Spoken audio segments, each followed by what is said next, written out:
Today I fucked up by slicing my hand open on a first aid kit. This happened yesterday. I recently found out that you can now use a health saving account, HSA, to pay for eligible items on Amazon. I decided to peruse the site and found that most first aid kits are eligible for HSA use.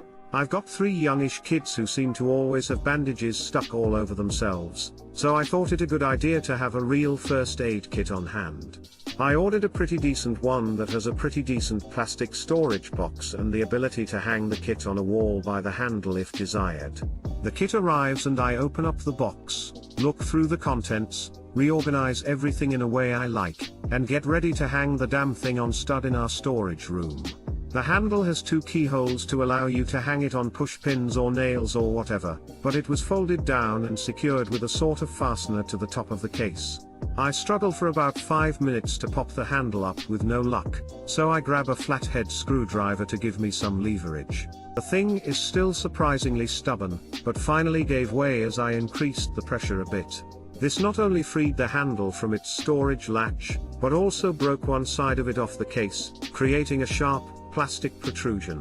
When the handle gave, the force I was applying was no longer being resisted by anything and my hand shot forward over the broken plastic, slicing the side of my palm open.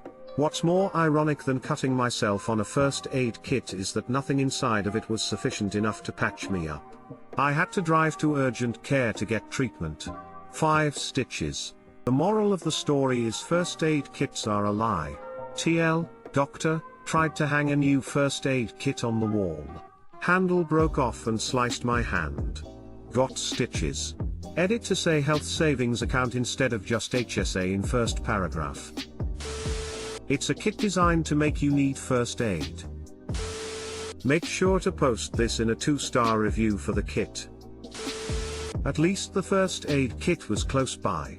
You might even say it was on hand. Yes, very true. First aid kits are like cakes, nothing but lies. One time I was cleaning a brand new blade for my food processor and almost sliced the entire tip of my thumb off. Ironically, I was washing off the label stuck on the blade that said "Caution, very sharp." I once dropped the blade bit, like a sleep-deprived moron that I am. I caught it by smacking it against the cabinet. You know when you whack something against something else one-handed to keep it from falling? That. Had to pull it out of my hand, got a nice view of the sticker on the bottom saying "Caution, blades are sharp like fucking thanks yo." I grew up with knife safety drilled into me. I have never attempted to catch a falling knife, even in a far more sleep-deprived state. But a food processor blade is not a knife and I was so damn tired that it took longer for my brain to shout "don't." It's still sharp, you idiot. Than it took for me to attempt to catch. In my defense, we just got a new dog that immediately ran to lick anything that fell on the kitchen floor no matter what it was. Okay, he was asleep upstairs so I'd what went through my head, but I definitely know what went through my hand. I've dropped it many times since and never tried to catch. Also trained dog to stay away from everything dropped, even food, until he gets permission. Too long didn't read. Sharp things should not be caught and those stickers are serious. Edit, clarified. Currently also sleep deprived.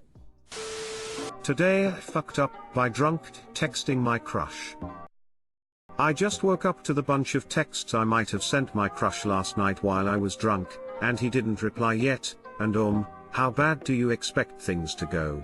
This was what I texted him, rectified the grammatical errors to make this sound more coherent. I might be quite drunk. I mean I must be, I just had loads of beers, more than my system could handle. And I just want to tell you that I like you, although I tried so hard to make myself believe that I don't, because when my stupid mind realizes how I feel, it turns me into this super weird version of myself. It's like being lactose intolerant and drinking a whole big jar of milk, and I didn't want you to see me like that, because then it would ruin the whole thing.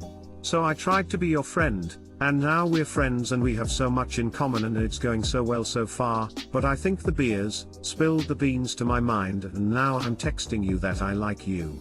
Hee hee. Oops. Yes, I ended that with a hee hee. Oops, I want the ground to swallow me up. P. 1 week ago he texted me something extremely random, irrelevant to our last conversation, while he was high, and when I asked him about it he said he doesn't know, so do you think this settles the record? I know it doesn't, but I'm trying to make it seem like I'm not the only idiot in this, mind you. P. S2, will delete this later because he's on Reddit too. Update. Too long didn't read, I drunk texted my crush that I liked him. I mean, you can't unsend it. Just, take whatever comes in stride. If he doesn't love this absolute fucking gem it's his loss lol. Honesty is the best policy. You let him know how you feel when you were drunk because that's exactly what you've wanted to do all this time. It may not turn out the way you want, let's be honest. However, at least you'll know. If I was your crush, I'd be delighted getting a text like that, in the event that he likes you too. It might not even be a fuck up. Might be what was needed to get it off your chest to him and might end up resulting in you dating him. Might not end badly, it could be great. May, no big, cute text. He'll either be into you or he won't. You seem pretty awesome, so his loss if he's not. You've just saved yourself some future time wondering. Well done. Today I fucked up by kicking my wife in the face. I often make perverted jokes or say raunchy things to my wife and sometimes she plays along. Today was a day she played along. I was stretching on the floor in the morning and when she walked by I asked her to squat on my face. She gave me a naughty look, took off her panties, stood with my head between her feet, and took a squat. We had a pleasant little exchange then went about our morning routine. About 30 minutes later, she started doing her stretches on the floor and I get the idea to return the favor. I was coming in from her side.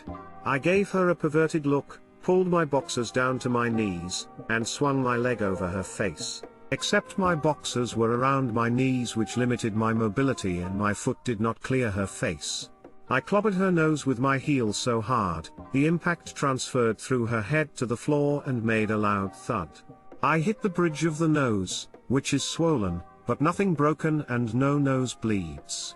She cried and was in terrible pain for a while and now face squatting is banned and I'm driving to Target to get her ice cream. TLDR, I tried to squat on my wife's face but instead kicked her in the face, giving her a swollen nose. Edit, ice cream lol. It was strawberry and chocolate fudge. Better squat, do that again. The line, face squatting is now banned is killing me. Where did you learn to teabag? Who would have ever thought that would be a question? Oof, but kinda hot. Ice scream.